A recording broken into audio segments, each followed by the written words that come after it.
Hello दोस्तों, आज है 17 नवंबर और आज हम बात कर रहे हैं समसामयिक घटनाओं की। दिन है शुक्रवार। तो आपका दिन मंगलमय हो। ठीक है।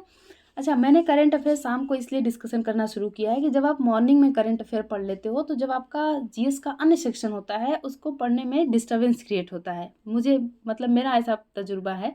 आपको क्या लगता है कि मॉर्निंग में डिस्कस करना चाहिए इवनिंग में? क्योंकि जब हम सुबह सुबह उठते हैं और फ्रेश माइंड के साथ अपने जीएस सेक्शन पे ज़्यादा काम कर लेते हैं, ज़्यादा पढ़ लेते हैं, 6 से 7 घंटे पढ़ाई हो जाती है। जब हम करंट पढ़ते हैं तो करंट में कई सारे अलग अलग टॉपिक्स मिलते हैं, तो हम चीज़ों को हमारे पास इन्फॉर्मेशन ज़्यादा हो चुकी होती है। ऐसे यदि हम पढ़ेंगे तो हमारा जीएस पे कमांड भी बढ़ता रहेगा और हम उसको करंट से रिलेट भी करते रहेंगे। तो करंट लास्ट ऑप्शन होना चाहिए। जब सब कुछ पढ़ के उस दिन का क्या कर दो, एंड कर दो, फिर उसके बाद टहलो, घूमो फिरो, मस्ती करो। तो इस वजह से मैंने शाम को इसको डिस्कस करना शुरू किया है। चलो, जो भी होगा आप कमेंट सेक्शन में कमेंट करना क्या करना है इसका। मॉर्निंग में डिस्कशन करना अच्छा होगा या इवनिंग में? ठीक है। तो मैंने अपने प्रिपरेशन के दौरान करंट अफेयर हमेशा लास्ट में रखा है, इसलिए मुझे लगा कि ये सटीक तरीका है। तो आप बताना क्या हो सकता है। चलते हैं। अमेरिका और चीन, जो आर्टिकल है, अमेरिका और चीन सैन्य संचार बहाल करने पर सहमत हो गए। दोनों में पिछले साल से ही बातचीत बंद थी। क्यों बंद थी? क्योंकि यूनाइटेड स्टेट ऑफ अमेरिका की जो पार्लियामेंट है उसे कांग्रेस कहते हैं। अब उस कांग्रेस के जो अपर हाउस है, उच्च सदन है, उसे सीनेट कहते हैं। और जो लोअर हाउस है उसे प्रतिनिधि सभा। तो प्रतिनिधि सभा की अध्यक्ष नैन्सी पेलोसी ये गई थी ताइवान के दौरे पर, और ये बात चीन को नागवार हुआ कि ये ताइवान से बातचीत कर रहे हैं। इसका मतलब ये ताइवान को एक देश की तरह देख रहे हैं, जबकि चीन कहता है कि ताइवान एक देश नहीं बल्कि चीन का इंटरनल पार्ट है। तो इस वजह से बातचीत पूरी तरह से बंद थी। ट्रेड एंड कॉमर्स भी कम्प्लीटली बंद थे। तो अब दोनों देशों के बीच में वार्तालाप शुरू हुई है। कहाँ शुरू हुई है? ये वार्तालाप शुरू हुई है एशिया पैसिफिक इकोनॉमिक कोऑपरेशन की मीटिंग में, जो सैन फ्रांसिस्को में चल रहा है 2023 में, नवंबर में। ठीक है। अपेक की बाद में बात करते हैं, पहले बातचीत पे बात करते हैं, जिसमें चीन की तरफ से सी जिनपिंग, चीनी राष्ट्रपति सी जिनपिंग, ठीक है, और इनके समकक्ष अमेरिकी राष्ट्रपति जो बाइडेन, दोनों लोग बैठे और 4 घंटे बातचीत हुई लगभग। वही है, कब के बिछड़े हुए हम अपेक में आके मिले। तो दोनों लोगों में बात हुई है।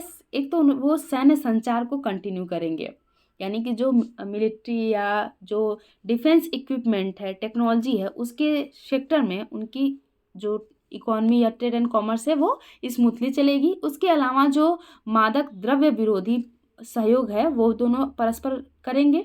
और यानी कि इस प्रकार के जो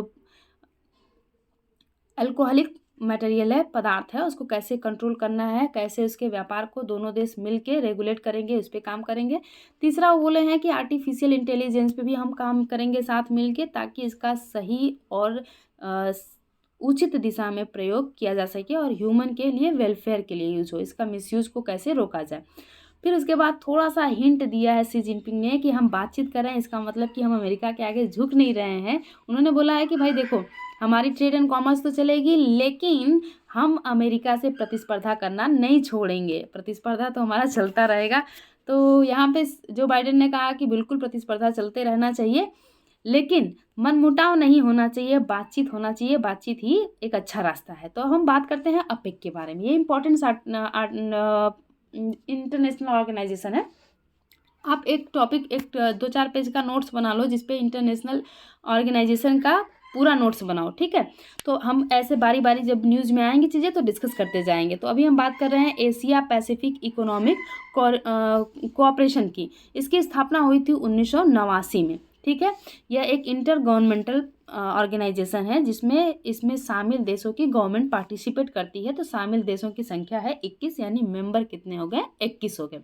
जब इन्होंने देखा, अपेक कंट्री स्थापित हुई थी, जब इन्होंने देखा कि आसियान बहुत स्मूथली काम कर रही है, association of south east Asia nation, south east Asia के नेशन मिलके, तो उससे 1980 के दशक में तो इन्होंने कहा कि यार हमारा भी पैसिफिक ओशियन में भी ट्रेड एंड कॉमर्स स्मूथली चले, इस पर भी हमारा एक संगठन होना चाहिए। तो आसियान को देख के इन्होंने अपेक की स्थापना की है।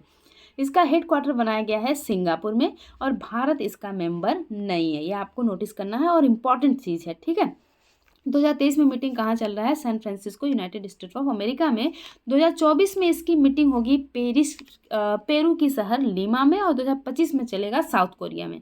और 2022 में भी बात कर लेते हैं। 2022 में मीटिंग हुई थी थाईलैंड की कैपिटल बैंकॉक में। इसका मतलब कि थाईलैंड भी मेंबर है, पेरू भी मेंबर है, साउथ कोरिया भी मेंबर है, यूएसए भी मेंबर है, चाइना भी मेंबर है। तो आप नाम देखो, एशिया पैसिफिक इकोनॉमिक कोऑपरेशन। तो एशिया पैसिफिक, तो पैसिफिक सेक्टर से और एशिया, पैसिफिक सेक्टर से एशिया के कंट्री और पैसिफिक ओशियन से जितने नॉर्थ अमेरिका, साउथ अमेरिका के कंट्री लगते हैं वो तो इसके मेंबर हैं। कुछ ऐसे भी हैं जो जिससे इनकी बाउंड्री नहीं लगती, वो भी मेंबर है, लेकिन इंडिया मेंबर नहीं है।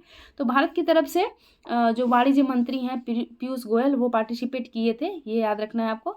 तो इस मीटिंग के बाद पीयूष गोयल की बातचीत हुई है राष्ट्रपति जो बाइडेन से, जिसमें उन्होंने ये सहयोग बताया है अमेरिकी राष्ट्रपति को कि हम भी चाहते हैं कि पैसिफिक सेक्टर में जो व्यापार हो वो स्वच्छ हो, अर्थव्यवस्था वहाँ पे बहुत तेज़ी से बूस्ट हो, और कैसे पैसिफिक में सुरक्षा को बनाए रखे जा सके। तो इस पर भी बात हुई है। ठीक है, चलो नेक्स्ट जो आर्टिकल है वो है हमारा ये गाजा संकट को लेके। तो ये आप समझ गए होंगे किसकी बात हो रही है। ये बिल्कुल सही बात है, ये बात हो रही है इजराइल और हमास के बीच में युद्ध। ये गाजा स्ट्रिप है, इधर मेडिटेरियन सी है, और इधर है सिनाई पेनिनसुला। और सिनाई पेनिनसुला जो इजराइल का कब्जा अभी है इस पर, ठीक है। ये अफ्रीका का पार्ट है जो एशिया में आता है, एशियन कंट्री का कब्जा है इसमें। और फिर इधर आ जाएगा कौन? जॉर्डन मिलेगा, और इधर सीरिया, इधर लेबनान। ठीक, ये रहा वेस्ट बैंक जिसे पैलेस्टीन कहते हैं, और ये है गाजा स्ट्रिप, इसे भी पैलेस्टीन कहते हैं। यहीं पे है हमास। हमास ने अटैक कर दिया था इजराइल पे, जिससे युद्ध की शुरुआत हो गई। और इजराइल इतना क्रोधित है कि वो कहता है कि वो हमास को पूरी तरह से नेस्त नाबूद कर देगा। और इसमें वो इतना निर्दयी हो चुका है कि हॉस्पिटल तक को भी ये नहीं छोड़ रहे हैं, मासूम बच्चे मर रहे हैं, बच्चों की संख्या, औरतें, इतनी ज़्यादा निर्दयता देखिए, इतनी ज़्यादा मानवता इतनी ज़्यादा गिर सकती है, इसकी परिकल्पना भी नहीं की जा सकती। तो अब ये पूरा विश्व इससे द्रवित हो रहा है। केवल ह्यूमन के लिए ये हार्मफुल, केवल लाइफ के लिए हार्मफुल नहीं है, बल्कि इससे इकोनॉमी भी प्रभावित होती है। ठीक है, इसे इकोनॉमिकल क्राइसिस भी आती है। अब इजराइल सब कुछ छोड़ के युद्ध में लगा हुआ है, तो जहाँ से इसके व्यापार थे, जो देश इस पे व्यापार के लिए रिलेटेड है, वो सब जगह पे प्रॉब्लम आ गई है। तो इसको देखते हुए यूनाइटेड नेशन सिक्योरिटी काउंसिल, आप जिसको बोलते हैं विश्व की government, United nation security council में माल्टा द्वारा एक प्रपोजल रखा गया। इस प्रपोजल का नाम है तत्काल और विस्तारित मानवीय संघर्ष विराम। ठीक है, मानवीय संघर्ष विराम कैसे कर कुछ भी किया जाए, बस इस चीज़ को रोक दिया जाए, ऐसा माल्टा चाहता है। तो अब आपको पता है कि यूनाइटेड नेशन सिक्योरिटी काउंसिल में कितने मेंबर हैं? 15 मेंबर है, और ये यूएनओ, यूनाइटेड नेशन ऑर्गेनाइजेशन का प्रिंसिपल ऑर्गन है, जो शांति स्थापित करने के लिए कार्य करता है। सिक्योरिटी काउंसिल जो सुरक्षा के लिए काम करता है। तो अब इसमें 15 मेंबर डिवाइडेड हैं 5+10 में। ठीक है, 5 जो मेंबर हैं परमानेंट हैं, जिसे P5 कहते हैं, जिसमें USA, Britain, Japan, Russia, Japan नहीं है sorry, USA, Britain, Russia, France और चाइना। यूएसए, ब्रिटेन, रसिया, फ्रांस और चाइना, ये 5 परमानेंट हैं। और बाकी जो 10 हैं, इसमें ये 5-5 सदस्य हर दूसरे साल रिटायर होते हैं, और हर सदस्य देश का कार्यकाल 2 साल होता है। तो भारत इसमें 2022 में चुना गया है, 2024 में इसका कार्यकाल पूरा हो जाएगा। ठीक है, तो भारत ने भी इस वोटिंग में पार्टिसिपेट किया, और भारत ने पहले जब हमास ने इजराइल पर अटैक किया था, तो भारत ने हमास की आलोचना की थी। लेकिन अभी जिस क्रूरता को इजराइल अपना रहा है, भारत भी इससे बहुत दुखी है। तो जब वोटिंग हुई तो 12 सदस्यों ने इस प्रस्ताव के पक्ष में वोट किया कि भाई संघर्ष किसी भी तरह रुकना चाहिए।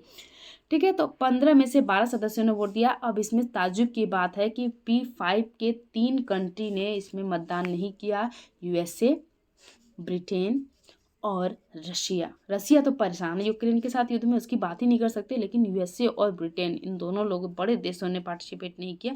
यूएसए का कहना है कि जब हमास ने इजराइल पर अटैक किया था, तब यूएनएससी में उसकी आलोचना नहीं हुई थी, इसलिए वो इसमें भाग नहीं लेगा। तो यूएसए, ब्रिटेन दोस्त। चोर चोर मौसेरे भाई, तो इन्होंने भी वोट नहीं किया है। हालांकि अब सोचो जरा कि अब यूनाइटेड नेशन सिक्योरिटी काउंसिल के वोटिंग में यदि यूएसए पार्टिसिपेट नहीं कर रहा है तो ये निर्णय क्या कभी इजराइल मानेगा? बिल्कुल नहीं। इजराइल ने इसे सिरे से खारिज कर दिया, बोला मैं इसे किसी रूल को नहीं मानता, मेरा जो करना है मैंने करना है, ठीक है, मैं पूरे हमास को समाप्त करके ही छोड़ूंगा। तो ये बड़ी टेंशन की स्थिति बनी हुई है। ठीक, आगे चलते हैं हम। जो नेक्स्ट आर्टिकल है वो हमारा वो है यहाँ से हम कवर करते हैं इसको, 1 मिनट, ये रहा। बहुत अच्छा आर्टिकल है। इसमें आपको एक संगठन और 2 संगठन के बारे में जानने को मिलेंगे। पहला है कि भारत की प्रतिबद्धता साफ है, राजनाथ सिंह ने कहा। राजनाथ सिंह हमारे रक्षा मंत्री हैं, तो आप पकड़ लिए होंगे। जी बिल्कुल सही, कि राजनाथ सिंह इस समय जो 16 और 17 नवंबर को मीटिंग हो रही है आसियान प्लस की। आसियान प्लस में जो आसियान मेंबर हैं वो 10 मेंबर तो हैं ही, इसके साथ साथ 8 और मेंबर हैं जिसमें भारत भी इसका मेंबर है। तो इन 8, 10 + 8 देशों के डिफेंस मिनिस्टर एकजुट हुए हैं। कहाँ पे? इंडोनेशिया की कैपिटल जकार्ता में। ये 10th मीटिंग चल रही है किसकी? आसियान प्लस की। तो आसियान प्लस की 10th मीटिंग में भारत की तरफ से हमारे रक्षा मंत्री राजनाथ सिंह गए और इन्होंने बोला, तो पहले इस पे बात कर लेते हैं, फिर आसियान प्लस की बात करेंगे और कुछ संगठन है उसके बारे में बात करेंगे। तो पहले रक्षा मंत्री के बयान की बात करते हैं। इस मीटिंग में आसियान प्लस जो जकार्ता में हो रही है, इसमें उन्होंने बोला कि भाई देखो, सबसे पहला टेंशन है जो साउथ चाइना सी को लेकर है। क्या टेंशन है? कि चीन इस पे पूरी तरह से कंट्रोल कर लिया है, जिससे आसियान देशों को समस्या हो रही है। और आसियान देशों की समस्या मतलब कि आसियान प्लस की भी समस्या है। तो कैसे इसके बढ़ती आक्रामकता को रोका जाए, इसके लिए सभी आसियान प्लस देशों को मिलके आगे आना होगा। पहला बात ये कहें ये। दूसरा बात ये कहें कि भाई देखो, चीन जो है, क्योंकि चीन आसियान प्लस का मेंबर है, चीन जो है वो United Nation Convention law of the sea के रूल को तोड़ रहा है। ठीक है, United Nation Convention law of the sea, जिसे लॉ ऑफ द सी भी कहा जाता है, ये यूनाइटेड नेशन का एक और मुख्य ऑर्गन है। आप यूएन से ही समझ गए होंगे। इसकी स्थापना हुई थी 1982 में। किस लिए हुई थी? क्योंकि कोई देश जो रूल्स बनाएगा वो अपने टेरिटोरियल जोन पे बनाएगा। ठीक है, भारत भारत के लिए बनाएगा, यूएसए यूएसए के लिए बनाएगा, चाइना चाइना के लिए बनाएगा। लेकिन जो वाटर एरिया है, ओशियन है, सी है, उस पर किसका रूल चलेगा? तो उस पर ट्रेड एंड कॉमर्स स्मूथली चले, फ्री चले, किसी भी प्रकार का वो बाध्यता ना आए, सुरक्षा बनी रहे, मरीन बायोडाइवर्सिटी बनी रहे, उसके लिए United Nation Convention law of the sea काम करता है। तो इसका इनका कहना है, इनका रूल्स जो है वो रक्षा मंत्री ने कहा कि भाई देखो, यूएन क्लास के अंतर्गत ये पहला रूल ये है कि वैश्विक जल क्षेत्र में नौ संचालन फ्री होगा। और मतलब कोई देश उस पर रोक नहीं लगाएगा, कोई किसी के जहाज को लूटेगा नहीं, तो भारत उसको फॉलो करता है। फिर दूसरा इन्होंने कहा कि दूसरा ये है कि इस वैश्विक जल क्षेत्र के ऊपर जो आसमान का क्षेत्र है, उसमें विमान की आवाजाही के लिए भी जो रूल है उसको भी भारत फॉलो करता है। उसके अलावा इस वैश्विक जल क्षेत्र में जो ट्रेड एंड कॉमर्स होते हैं उसको भी भारत फॉलो करता है। तो अब भारत तो इसको फॉलो कर रहा है, तो फिर इन्होंने यहाँ पे थोड़ा सा टारगेट किया चीन को कि चीन को भी इसको फॉलो करना चाहिए। ठीक, फिर यहाँ पे उन्होंने रूस और यूक्रेन के युद्ध की भी बात करी। रसिया भी इसका मेंबर है, तो उन्होंने रसिया पे भी निशाना साधा कि रूस और यूक्रेन, और इजराइल और हमास पे भी निशाना साधा। उन्होंने कहा कि भाई विश्व में शांति स्थापित होनी चाहिए। युद्ध से केवल जान माल की हानि नहीं होती है, बल्कि सुरक्षा भी बहुत हद तक प्रभावित होती है। खाद्य श्रृंखला भी जो चलती है, फूड सप्लाई चेन, वो भी प्रभावित होती है। पूरा वर्ल्ड मेंटली डिस्टर्ब होता है, इनसिक्योरिटी जैसी फीलिंग होती है, मानवता की हानि होती है।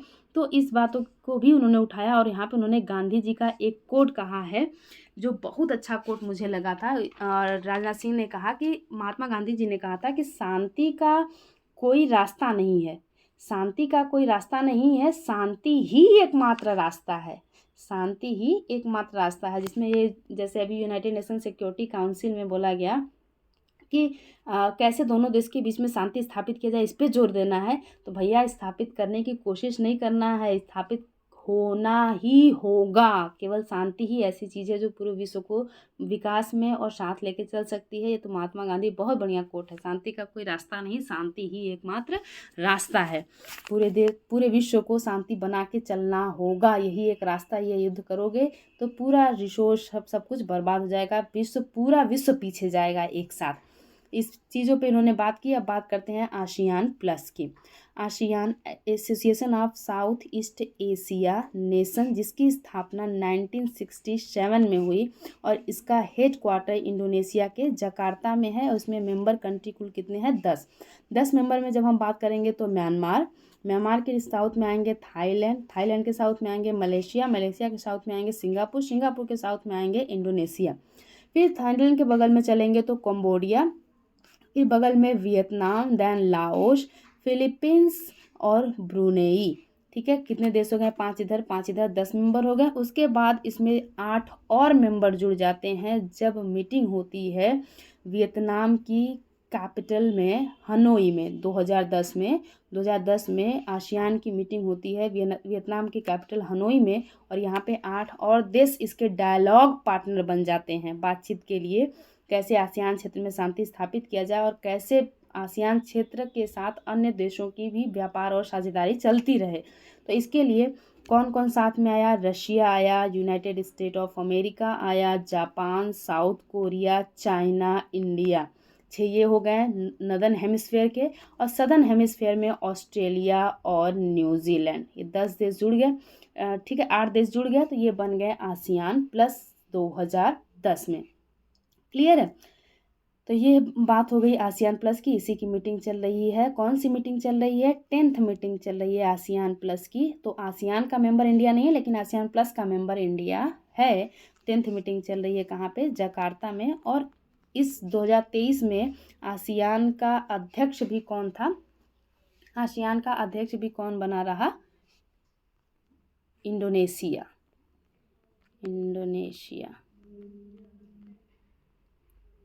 क्लियर है? चलो आगे चलते हैं। अब जो नेक्स्ट आर्टिकल है वो है हमारा, हमने देख लिया, इधर इम्पोर्टेंट था देख लिया। इसके बाद अच्छा एक चीज़ और थी कि जो हमारे रक्षा मंत्री थे, इस मीटिंग में यूएसए के भी रक्षा मंत्री आए थे। तो यूएसए के रक्षा मंत्री के साथ भी हमारे रक्षा मंत्री ने बात की थी, जबकि इसके पहले दिल्ली में 2+2 वार्ता हुई थी, जिसमें भारत के रक्षा मंत्री और विदेश मंत्री और अमेरिका के रक्षा मंत्री और विदेश मंत्री मिलके दोनों अपने अपने मुद्दे पे किस तरह से बेहतर तरीके से इंगेज रखा जाए उस पर बात किए थे। तो यहाँ पे फिर उन्होंने बायलैटरल टॉक किया है, वियतनाम के साथ भी रक्षा मंत्री ने टॉक किया है। तो ये चीज़ें इंपॉर्टेंट है। नेक्स्ट है भारत और श्रीलंका के बीच में जो एक्सरसाइज है, क्या नाम है उसका? मित्र शक्ति एक्सरसाइज। ये एक्सरसाइज चल रही है मुंबई के शहर पुणे में। ये एक्सरसाइज चल रही है और ये 16 नवंबर से शुरू है और 29 नवंबर को इसका समापन होगा। किसके किसके बीच में? भारत और श्रीलंका के बीच में। बेचारा श्रीलंका अभी इकोनॉमिकल क्राइसिस से डूबा के निकला है, तो अब कर रहा है, अपने आप को संभालने की कोशिश कर रहा है। ठीक है, तो ये जो एक्सरसाइज है ये दोनों देशों की थल सेना के बीच में है। ठीक है, श्रीलंका की थल सेना और इंडिया की थल सेना इसमें पार्टिसिपेट करेगी। भारत की तरफ से इसमें ड्रोन, हेलीकॉप्टर्स और नई टेक्नोलॉजी और पुरानी चीज़ें भी जो युद्धपोत होंगे, हेलीकॉप्टर्स होंगे, वो भी इसमें शामिल होंगे। इसके अलावा भारत ने कहा है कि जो वो यूएन चार्टर है, यूएन चार्टर का जो चैप्टर 7 है, यूएन चार्टर का चैप्टर 7 है, उसको फॉलो भी करेगा। चैप्टर 7 क्या है कि इस प्रकार से हम लोग एक्सरसाइज करेंगे कि जब भी कभी आतंकवादी गतिविधियां हो तो दोनों मिल के कैसे उसका प्रतिक्रिया कर पाएँ और साथ मिल के दोनों आतंकवादी गतिविधियों को रोक पाएँ, इस तरह से अभ्यास करेंगे। अभ्यास में बेसिकली होता क्या है कि सपोज करो कि एक तरफ श्रीलंकन टीम हो गई, एक तरफ इंडियन टीम हो गई, उसके ऊपर अटैक करेंगे, फिर भारत डिफेंस करेगा, फिर श्रीलंका के ऊपर अटैक करेगा भारत, फिर श्रीलंका डिफेंस करेगा। इससे क्या होगा कि उनके अंदर ये डेवलप होगा कि जब कोई शत्रु देश अटैक करेगा तो अपने आप को कैसे डिफेंस करना है। फिर एक दूसरे के जो भी ड्रोन होंगे, हेलीकॉप्टर होंगे, जो भी वेपन्स होंगे, वो एक दूसरे को चलाने का प्रैक्टिस करेंगे, ताकि जब भी कभी युद्ध में दोनों साथ में शामिल हों तो एक दूसरे के वेपन्स को चला पाएँ। ठीक, तो ये भी चीज़ें इंपॉर्टेंट है। तो आपको याद रखना है मित्र शक्ति एक्सरसाइज किसके किसके बीच में होगा? श्रीलंका के बीच में और भारत के बीच में। इस बार कहाँ चल रहा है? पुणे में चल रहा है। ठीक है। तो इतने आर्टिकल इंपॉर्टेंट थे। बाकी अच्छा, कमेंट सेक्शन में एक चीज़ बताना आप कि बुकर अवार्ड इस बार किसको दिया गया है। एक मेरा प्रश्न है कि बुकर अवार्ड 2023 किसको दिया गया है, इम्पॉर्टेंट है। कल के क्लास में मैं आपको इस डिस्कस करके बताऊंगी। Okay, thank you.